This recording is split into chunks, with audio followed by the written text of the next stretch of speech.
sebagai tugas akhir mata kuliah perencanaan dan evaluasi program gizi. Berikut adalah nama-nama anggota kelompok kami. Berjumlah 6 orang, ada Alika Tauleni, Yona Palini, Darren Lumate, Andriani Lumajik saya sendiri, Arthur Humena, dan Karen Kelapa. Nah, langsung saja analisis situasi di Kota Tomohon. Pertama, aspek kependudukan. Keadaan demografi berdasarkan data BPS atau Badan Pusat Statistik tahun 2024, total penduduk di Kota Tomohon adalah 102.724 jiwa dengan kepadatan penduduk tercatat 679,81 jiwa per kilometer persegi yang menunjukkan distribusi populasi cukup padat. Sementara distribusi penduduk berdasarkan wilayah di Kota Tomohon tercatat 25.903 jiwa di Tomohon Selatan, 18.878 jiwa di Tomohon Tengah, 29.306 jiwa Tomohon Utara, 17.479 jiwa Tomohon Barat, dan 11.415 jiwa di Tomohon Timur. Selanjutnya, aspek lingkungan. Keadaan geografis di Kota Tomohon secara astronomis terletak pada 0,1 derajat 18 menit 51 detik lintang utara dan 124 derajat 49 menit 40 detik bujur timur, di mana letak wilayah Kota Tomohon dikelilingi oleh wilayah Kabupaten Minahasa. Kota Tomohon berada di wilayah pegunungan yang terletak pada 1 derajat 15 menit lintang utara dan 124 derajat 50 menit bujur timur dengan memiliki luas 147,21 km persegi dan terletak di ketinggian kira-kira 900 sampai 1.100 meter di atas permukaan laut. Masih sama aspek lingkungan, untuk sanitasi dan air bersih di Kota Tomohon termasuk sanitasi buruk dan akses air bersih yang terbatas, di mana di beberapa wilayah meningkatnya risiko infeksi dan gangguan penyerapan nutrisi.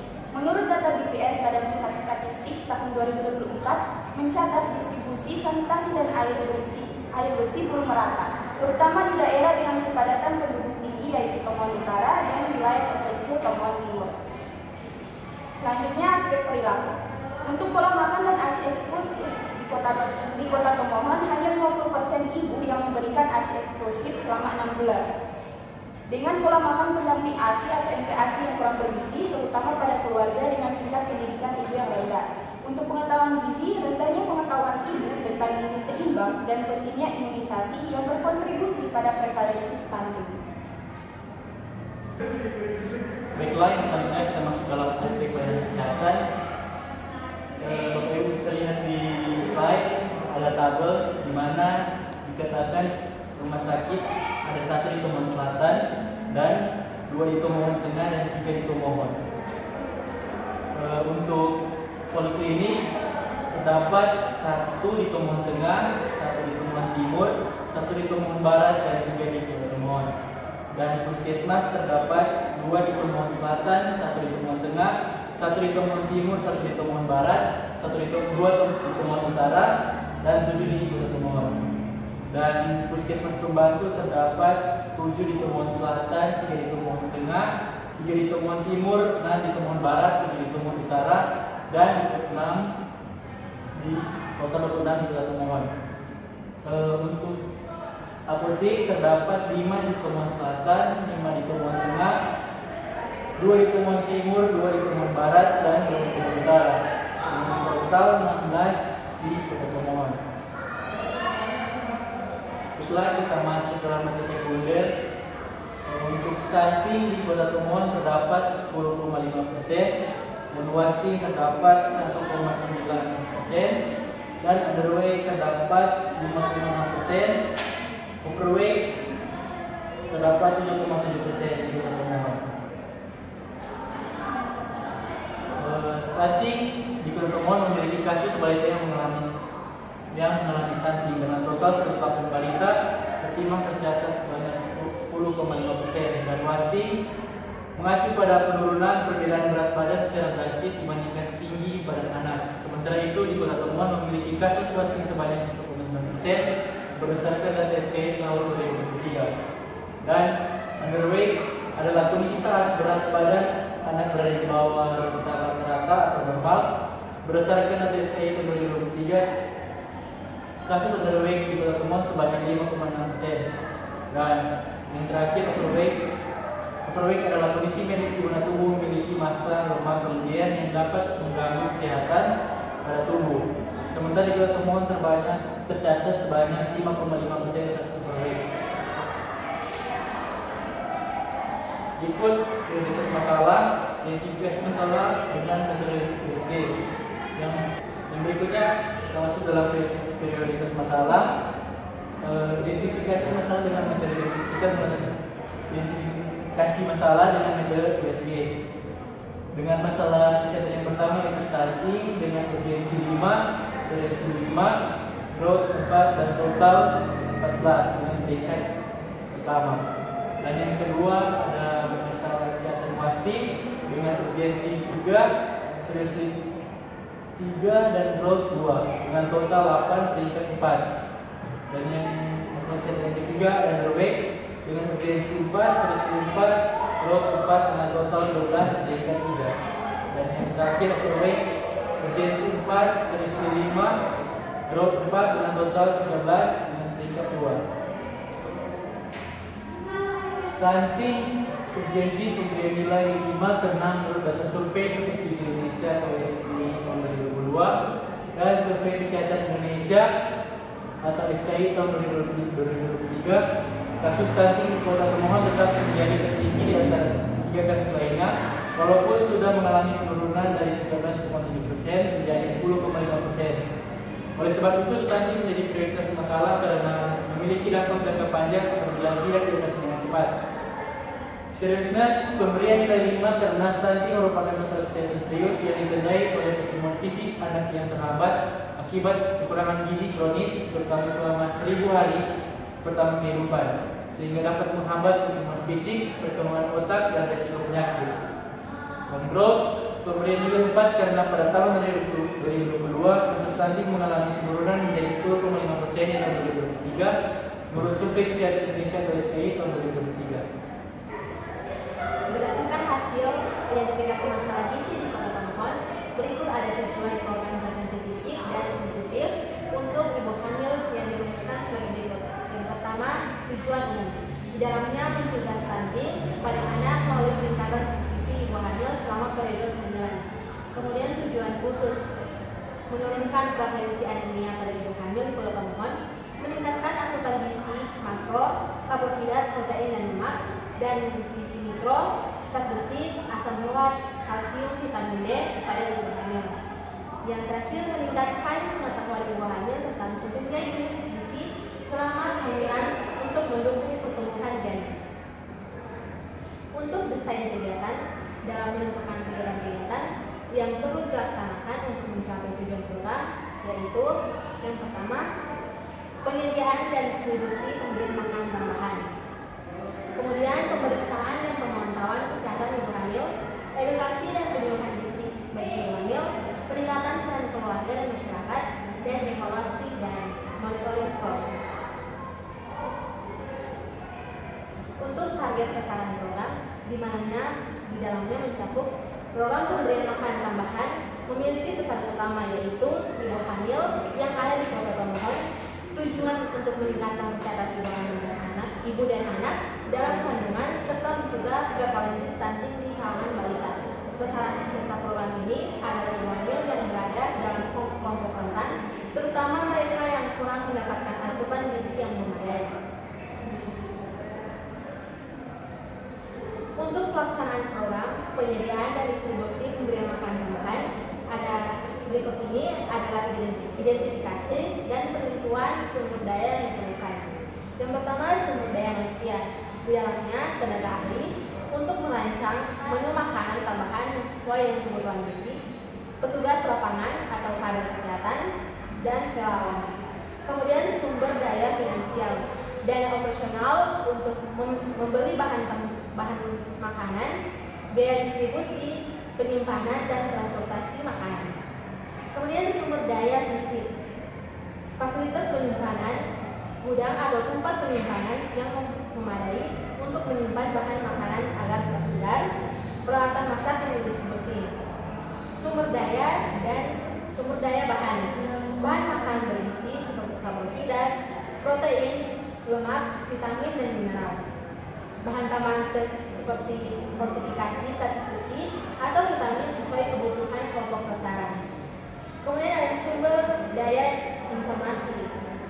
selanjutnya, data sasaran penelitian manfaat, data sasaran penerima manfaat, usia, kondisi kesehatan, serta status gizi.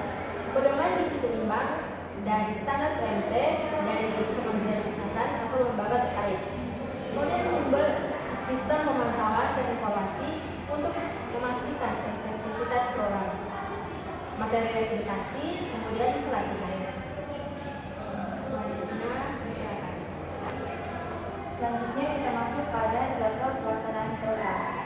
Dan terlihat pada tabel yaitu yang pertama ada tahap perencanaan dengan kegiatan seperti identifikasi ibu hamil dengan risiko kekurangan gizi berdasarkan data puskesmas atau posyandu, dan juga ada pengadaan bahan makanan sesuai standar gizi ibu hamil, dan ada koordinasi dengan tenaga kesehatan dan kader posyandu.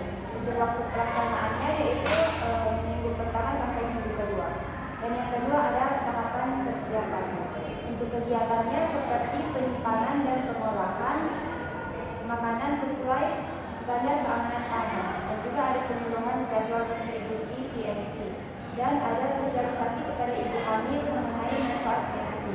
Untuk waktu pelaksanaannya bisa sampai 3 sampai 4 minggu. Dan yang ketiga ada tahapan pelaksanaan PMT. Pemberian makanan tambahan sesuai jadwal yang telah ditentukan. Dan ada pencatatan penerima manfaat dan konsumsi PMT. Dan juga ada edukasi gizi kepada ibu hamil. Untuk waktu pelaksanaannya bisa satu kali per minggu selama 3 sampai 6 bulan. Untuk tahapan yang keempat yaitu monitoring dan pengawasan. Untuk kegiatannya ada penimbangan berat badan ibu hamil setiap bulan, pemeriksaan status gizi dan kesehatan ibu hamil berupa lila, HB, dan lain-lain. Dan juga ada pencatatan perkembangan ibu hamil dalam buku KIA atau kesehatan ibu dan anak. Untuk waktu pelaksanaannya yaitu setiap bulan. Yang kelima ada evaluasi program. Untuk kegiatannya berupa evaluasi hasil intervensi, yaitu perubahan berat badan, kadar HB, kesehatan janin. Dan juga ada wawancara penerima manfaat terkait kendala dan manfaat PMT, penyusunan laporan dan rekomendasi perbaikan program. Untuk waktu pelaksanaannya yaitu setiap 6 bulan. Selanjutnya kita masuk pada pengawasan program.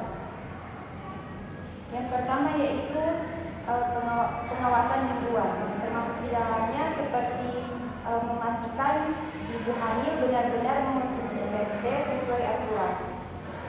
Dan yang kedua ada mengidentifikasi kendala di lapangan seperti penolakan atau efek samping.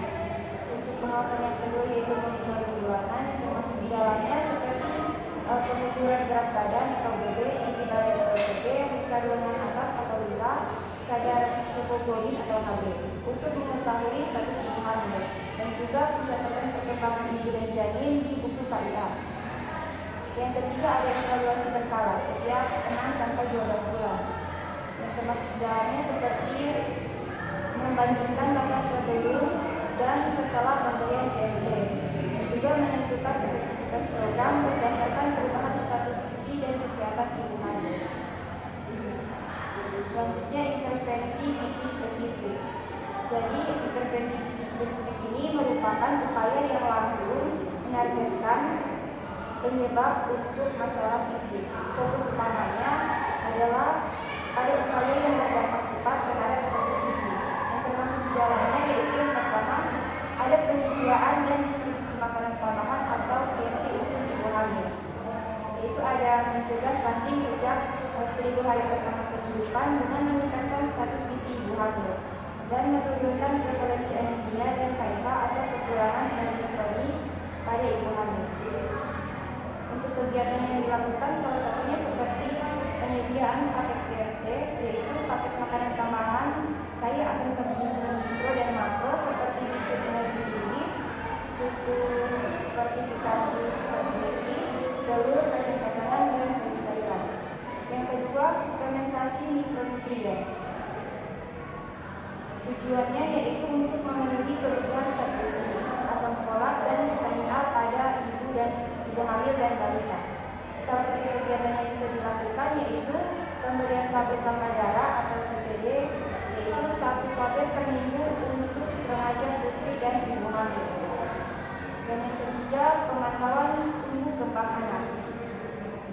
Tujuannya yaitu untuk mendeteksi dini masalah gizi pada balita berupa stunting, wasting atau underweight. Kegiatan yang dapat dilakukan yaitu seperti pengembangan dan pengukuran posyandu, yaitu setiap bulan data dicatat dalam KMS atau Kartu Menuju Sehat, dan juga ada rujukan kasus gizi buruk. Jadi balita dengan status gizi buruk dirujuk ke puskesmas atau ke rumah sakit. Dan yang keempat, edukasi gizi seimbang dan pola makan. Tujuannya itu untuk meningkatkan pengetahuan ibu tentang pentingnya gizi selama kehamilan dan masa balita. Kegiatan yang dapat dilakukan yaitu berupa kelas ibu hamil dan balita, materi tentang ASI eksklusif, MPASI, dan pencegahan anemia serta gizi seimbang. Selanjutnya, intervensi gizi sensitif.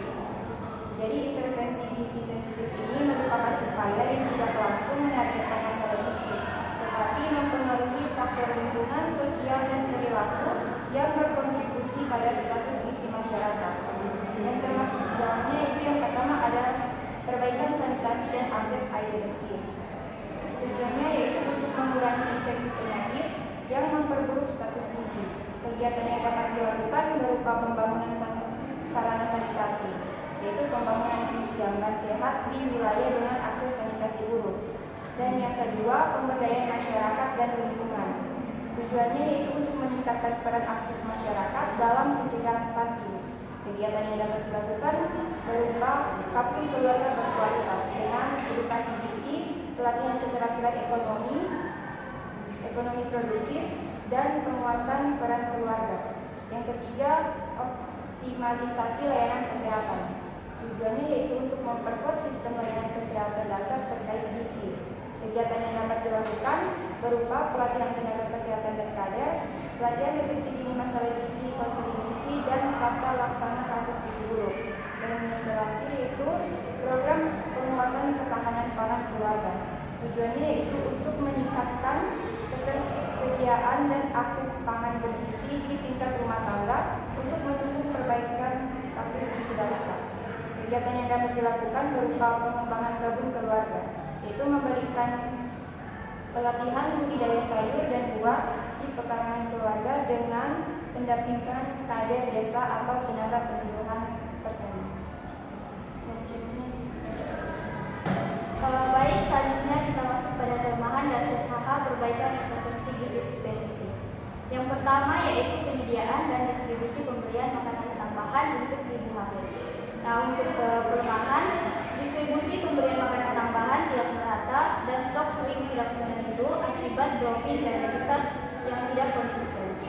Kemudian usaha perbaikan yaitu menjamin suplai pemberian makanan tambahan yang konsisten dengan koordinasi yang lebih baik antara pusat dan daerah. Yang kedua yaitu suplementasi mikronutrien. Kelemahannya yaitu kepatuhan ibu hamil dalam konsumsi suplemen zat besi dan asam folat masih rendah. Kemudian usaha perbaikan yaitu memperkuat edukasi dan konseling bagi ibu hamil mengenai manfaat suplementasi. Baik, yang ketiga yaitu pemantauan tumbuh kembang anak. Untuk kelemahan yaitu pemantauan belum optimal dan kurangnya pencatatan serta tindak lanjut terhadap anak yang menunjukkan gangguan tumbuh kembang. Nah, usaha perbaikan yaitu meningkatkan akses dan kualitas layanan pemantauan di posyandu dan puskesmas. Yang keempat yaitu edukasi gizi seimbang dan pola makan. Untuk kelemahan yaitu pengetahuan masyarakat tentang gizi seimbang masih terbatas. Dan untuk usaha perbaikan yaitu melakukan kampanye edukasi gizi yang lebih intensif dan berkelanjutan. Baik, kita masuk pada kelemahan dan usaha perbaikan intervensi gizi sensitif.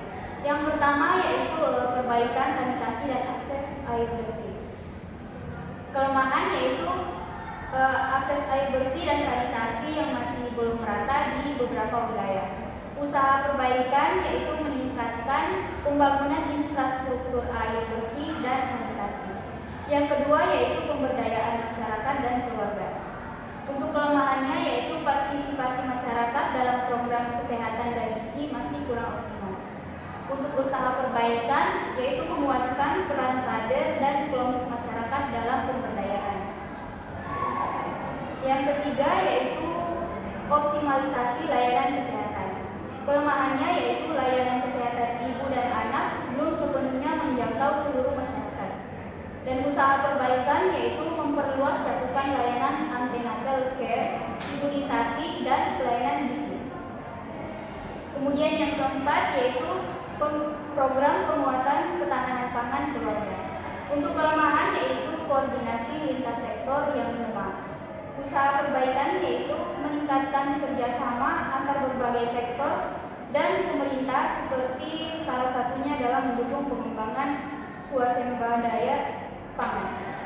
Selanjutnya, baik, selanjutnya kita lanjut ke label monitoring program intervensi gizi spesifik dan sensitif. Di sini dapat dilihat pada tabel yang pertama itu ada aspek yang dimonitor. Yang pertama ada konsumsi PMT oleh ibu hamil, di mana indikator monitoringnya adalah tingkat kepatuhan hamil dalam mengonsumsi makanan tambahan.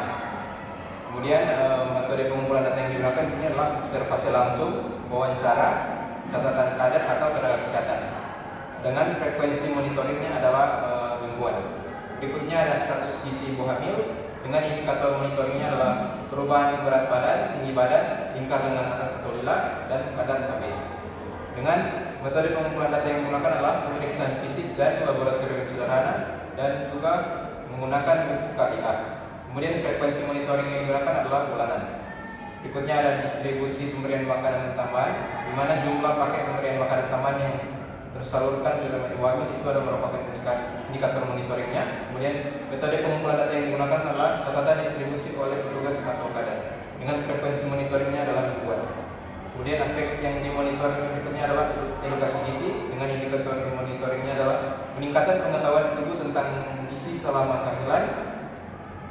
Kemudian metode pengumpulan data yang digunakan adalah kuesioner sebelum dan sesudah edukasi, observasi, dan partisipasi. Kemudian frekuensi monitoring yang digunakan adalah setiap sesi edukasi. Berikutnya ada peran keluarga dan masyarakat.